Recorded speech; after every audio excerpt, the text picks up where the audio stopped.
Hi guys, एक बार फिर से आप सबका स्वागत है ड्रीम यूपीएससी चैनल पे which is a part of an academy. बहुत जल्दी आपका सुबह 8:30 बजे वाला भी सेशन स्टार्ट होने वाला है। सो फिलहाल अभी जो हम टॉपिक डिस्कस करने वाले हैं, कोई नहीं बोलेगा कर्मा रिफ्लेक्ट्स। चलिए अच्छा, तो शुरुआत करेंगे यहाँ पे एक छोटे से टॉपिक को, लेकिन काफ़ी इंपॉर्टेंट टॉपिक आपके इन्फॉर्मेटिव पार्ट से।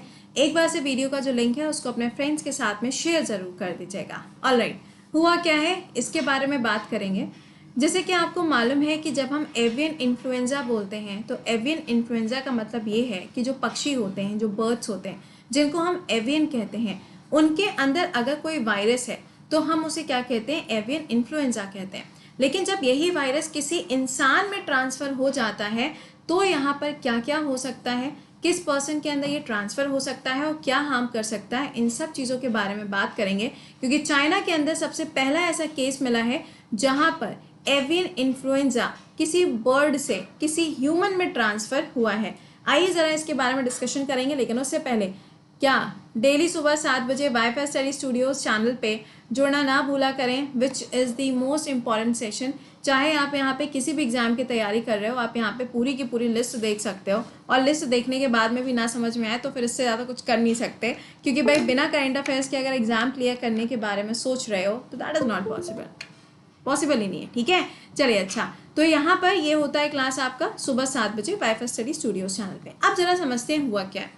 चाइना की तरफ से एक रिपोर्ट आई है जिसके अंदर ये पता चला है कि चाइना में सबसे पहला जो केस है वो ह्यूमन के अंदर देखने को मिला है H10N3 का। अब ये है क्या, इसको पूरी जानकारी क्या है उसके बारे में जानते हैं। देखो यहाँ पर समझिएगा, ये आज की न्यूज़ है, बल्कि आज की क्या, आज सुबह की न्यूज़ है जो आई है यहाँ पर, जहाँ पे बताया गया है चाइना की जो नेशनल हेल्थ कमीशन है, इन्होंने बोला कि चाइना के अंदर एवियन इन्फ्लुएंजा के जो केसेस हैं वो काफ़ी लंबे समय से देखे नहीं जा रहे थे।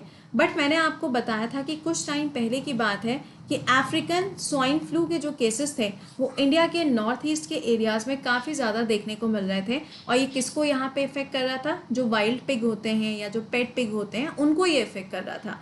लेकिन अभी यहाँ पे क्या हुआ, अब यहाँ पे जब देखो सारा सिनारियो जब चल रहा होता है तो सबसे पहले जो शक है वो किसके ऊपर जाता है? उसी इंसान के ऊपर जाएगा जिसने सबसे पहले शुरुआत करी थी।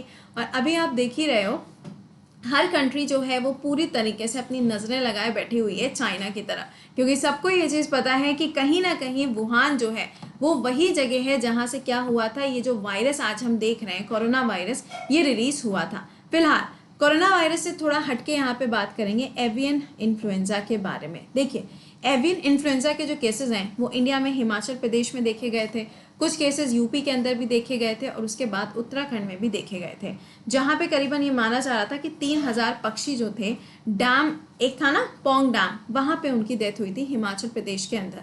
लेकिन अब यहाँ पे क्या बोला जा रहा है कि एवियन इन्फ्लुएंजा तो चलो ठीक है, लेकिन अब ये इन्फ्लुएंजा जो है ये ह्यूमंस को भी इफेक्ट कर रहा है, और सबसे पहला केस है। तो मैंने जब आपको पढ़ाया था एवियन इन्फ्लुएंजा के बारे में तो मैंने आपको कहा था कि ये जूनोटिक नहीं है। मतलब ये ऐसा नहीं है कि किसी बर्ड से किसी ह्यूमन में ऐसे ही छू के से फैल जाए, ऐसा नहीं होता है। जैसे कि हम लोगों ने बात करी थी कि ऑस्ट्रेलिया के अंदर जो रैट है, जो चूहे हैं, उनकी पॉपुलेशन बहुत ज़्यादा बढ़ती जा रही है। लेकिन अगर यही चूहे किसी भी ह्यूमन के पास में खड़े रहेंगे तो प्लेग वाली जो बीमारी है वो यहाँ पर देखने को मिलेगी। लेकिन एवियन इन्फ्लुएंजा के केस में ऐसा कुछ भी नहीं था कि आप अगर बर्ड के बगल में भी खड़े हैं या फिर बर्ड आपके पास से होते हुए निकल जाए तो आपको ये केसेस हो जाए, ऐसा बिल्कुल भी नहीं है। ठीक है, तो अब यहाँ पे क्या हो गया है, इसको जूनोटिक कहा जा रहा है। क्या कहा जा रहा है? इसको जूनोटिक कहा जा रहा है। क्यों? देखिएगा यहाँ पे वायरस का नाम भी हम समझते हैं। देखो हुआ क्या है, अभी रिसेंटली जो ये बर्ड फ्लू है, इस वायरस का नाम क्या है? इस वायरस का नाम है ये। इंडिया के अंदर कौन कौन से वायरसेस मिले थे? 2 तरीके के मिले थे। एवियन इन्फ्लुएंजा में 2 तरीके के वायरस थे। कमेंट बॉक्स में फटाक से लिख के बताइएगा। अब ये केस हुआ कहाँ पर है? तो 41 ईयर्स का एक व्यक्ति है जो देखा गया है कहाँ पे? ज़ेंगजियांग रीजन के अंदर। ये जिंगजियांग नहीं है, ठीक है ना? तो वहाँ पर ये देखा गया है, और उस पर्टिकुलर जगह पर अगर आप देखोगे तो यहाँ आप देख सकते हो कि पूरी एक प्रोविंसेस है। कौन सी? जिंगसू। इस प्रोविंसेस के अंदर ये केस पाया गया है। चलो ठीक है, अब ये पता कैसे चला कि इस पर्सन को ये कुछ ऐसे केसेस हो रहे हैं? तो देखिए यहाँ पे ये कहानी जो हुई थी ना, ये कहानी तो हो गई थी काफ़ी ज़्यादा पहले, क्योंकि उसको क्या था, हेडेक वगैरह था, वॉमिट वगैरह हो रहा था, उसको वॉमिटिंग वगैरह हो रही थी। तो जब उसको हॉस्पिटलाइज किया गया तो उसके बाद में पता चला कि इसको क्या है, यहाँ पर एवियन इन्फ्लुएंजा का इफेक्ट है। अब आप कहोगे कि ये किसको किसको इफेक्ट कर सकता है? तो सबसे पहली चीज़ तो ये किसको इफेक्ट करेगा, उस जगह पे जहाँ पे इन सब का क्या होता है भैया, हस्बेंड्री होती है ना। जैसे कि मैंने बोला कि ये कोई ऐसी जगह है जहाँ पे बहुत सारी मुर्गी रखी हुई हैं। अब किसी एक मुर्गी को क्या है, ये वायरस है, तो वो क्या होगा, सबके सब में हो जाएगा। लेकिन अगर मैं ये कहूँ कि वो जो मुर्गी थी जहाँ पे उसका पूरा एक झुंड बना के रखा गया था, वहाँ से वो ह्यूमंस में फैल गया, तो आप कहेंगे मैम तब तो ये जूनोटिक है। बिल्कुल सही बात है, लेकिन अभी तक ऐसा नहीं हो रहा था, अभी तक ऐसा नहीं हो रहा था, और ये सबसे पहला केस यहाँ पर देखने को मिला है। अब आप कहेंगे कि मैम ये कैसे पॉसिबल है? तो यहाँ पे हुआ क्या है कि यहाँ पे जो मीट वगैरह की इंडस्ट्रीज वगैरह हैं, उस जगह पर अगर आप देखो तो ये जो होता है ना, मीट जो होता है, आपने सुना होगा कि स्टार्टिंग में बोला भी गया था कि ये जो SARS-CoV-2 है, जिसे हम कोविड कहते हैं या फिर कोरोना वायरस कहते हैं, इसकी शुरुआत भी सी फूड से हुई थी। उसी तरीके से यहाँ पे ये बोला जा रहा है कि जो मीट वगैरह होता है, इन सब का सेवन करने से भी ये फैल सकता है। नहीं यार, ये तो ऑब्वियस सी बात है कि ऐसा हो सकता है, लेकिन अब इसमें बोला जा रहा है कि ये इनकी बॉडी के अंदर कैसे ट्रांसफ़र हुआ, इसके बारे में नहीं पता। क्या इन्होंने ये खाया था, या फिर इनके पास में ये कोई बर्ड थी जिसकी वजह से हो गया, या फिर इन्होंने किसी जगह पर इस सारे बर्ड्स को पाल के रखा हुआ था उसकी वजह से हो गया, इनके बारे में यहाँ पे इस आर्टिकल में नहीं बताया गया। ठीक, चलो कोई बात नहीं। अब सवाल ये आता है कि कितना ज़्यादा खतरनाक है। तो यहाँ पर आपको बता दें कि ये बिल्कुल भी खतरनाक नहीं है, जैसा कि यहाँ पर इस पर्टिकुलर आर्टिकल में बताया गया।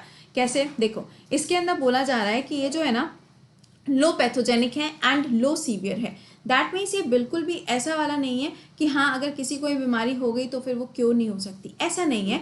ये यहाँ पर क्योर हो सकती है, बट सबसे पहले ही केस मिला है, तो जब सबसे पहला केस हमने आइडेंटिफाई कर लिया है तो आगे फिर इन केसेस के बढ़ने के जो चांसेस हैं वो थोड़े से कम हो जाते हैं। तो अभी बोला तो ये जा रहा है कि ये बिल्कुल भी सीवियर नहीं है, तो यहाँ पर डरने की ज़रूरत नहीं है, क्योंकि अभी तक एक ही केस मिला है और उसमें भी अभी ये नहीं पता चला कि इन्होंने खाया था या पास में खड़े होने से हुआ, किस तरीके से हुआ, ट्रांसमिट कैसे हुआ, वेक्टर क्या था, ये यहाँ पे अभी तक पता नहीं चला है। लेकिन ऐसा नहीं है कि एवियन इन्फ्लुएंजा के जो केसेस हैं वो चाइना में पहली बार हुए, ऐसा नहीं है। चाइना के अंदर ये जो केसेस हैं ये पहले भी हुए थे, और जब पहले केसेस यहाँ पर हुए थे वो टाइम पीरियड था 2016 और 2017 का। उस समय पे भी चाइना के अंदर एवियन इन्फ्लुएंजा के केसेस हुए थे, लेकिन ज़्यादा नंबर ऑफ डेथ नहीं हुई थी। लेकिन उससे पहले भी जब यहाँ पे केस हुआ था 2013 में, उस टाइम पे करीबन यहाँ पे बताया जा रहा है कि 600 से ज़्यादा डेथ हुई थी इस पर्टिकुलर वायरस की वजह से। तो फिलहाल हमें यहाँ से क्या चीज़ याद रखनी है, आई होप कि आपने कमेंट बॉक्स में बता दिया होगा H5N8 के बारे में, और H5 से जुड़े हुए जितने भी वायरसेस हैं जो इंडिया के अंदर मिले थे, केरला में भी मिला था एक वेरिएंट, उनके बारे में। लेकिन यहाँ पे जो ये वेरिएंट मिल रहा है ये कौन सा है, H10N3। अच्छा, इसके साथ एक चीज़ आपको और क्लियर कर दें, यहाँ पर WHO ने क्या किया है, आज लिस्टिंग करी है, मतलब जितने अलग अलग ये वेरिएंट्स मिल रहे हैं कोरोना वायरस के, इसकी लिस्टिंग करी गई है, जिसमें कि एक नाम आया है क्या, डेल्टा वायरस। अब ये डेल्टा वायरस क्या है? डेल्टा वायरस का मतलब है कि ये जो इंडियन वेरिएंट है, क्या इंडिया के अंदर जो ये वायरस पाया गया था ना 6.172 वाला, ये वाला जो वेरिएंट है इसका नाम अब डेल्टा वायरस रख दिया गया। तो अब किसी भी कंट्री के नाम पे कोई वेरिएंट का नाम नहीं लिया जाएगा, बल्कि क्या किया जाएगा, उसकी जगह पे, उस पर्टिकुलर कंट्री की जगह पर उसका एक पेट नेम रख दिया गया है, ताकि हर एक देश को प्रॉपर रिस्पेक्ट दी जा सके। ठीक है, चलिए। अच्छा, तो एक छोटा सा सेशन था जहाँ पे मैंने आपको बता दिया कि ये केसेस पाए जा रहे हैं, बट ये ध्यान रखना अभी कहीं और नहीं हुआ है, किसी और जगह पे नहीं हुआ है, सिर्फ चाइना के ईस्टर्न पार्ट पे आपको ये पहला केस देखने को मिला है, इससे ज़्यादा कहीं पे कुछ नहीं हुआ है। आई होप कि आपको समझ में आ गया होगा। चलिए, अच्छा, तो मिलेंगे हम आपसे सुबह 7 बजे, जहाँ पे डिटेल एनालिसिस हमारे करंट अफेयर्स की होती है। इसके अलावा अगर आपने यूपीएससी बैच अभी तक ज्वाइन नहीं किया है तो आप इस बैच को ज्वाइन कर सकते हैं। इसमें ध्यान रखिएगा कि सबसे पहली चीज़, आपका एक टेस्ट होने वाला है। ये टेस्ट होगा 13 जून को, जो 2 घंटे का होगा, जिसमें आपको क्या भाई चीज़ें होंगी ना, प्राइजेस भी तो मिलेंगे, प्राइजेस मिलेंगे। और अगर अभी तक आपने यूपीएससी बैच ज्वाइन नहीं किया है तो आपके पास में बस लास्ट मौका है, जो कि 2 जून को ख़त्म हो जाएगा। बुक्स नहीं मिलेंगी अब इसमें, लेकिन हाँ बाकी जो प्रोसेस है वो बाकी का प्रोसेस क्या होगा, एज इट इज़ रहेगा।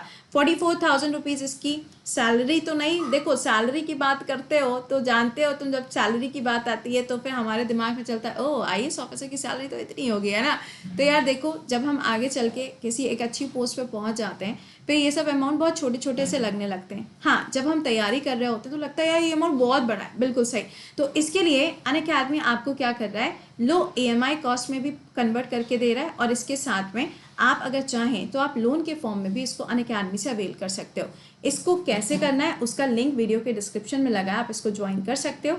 और ये ध्यान रखना कि नया बैच आपका कब से स्टार्ट हो जाएगा, कल से स्टार्ट हो जाएगा, ठीक है, वेडनेसडे से स्टार्ट हो जाएगा। तो अगर नहीं ज्वाइन किया है तो अब तक ज्वाइन कर लीजिएगा। और हाँ, आपका जो टेस्ट होता है ये हर संडे को होता है सुबह 11 बजे। तो मिलते हैं सुबह, टिल देन खुश रहिए, मुस्कुराते रहिए, bye bye and take care guys.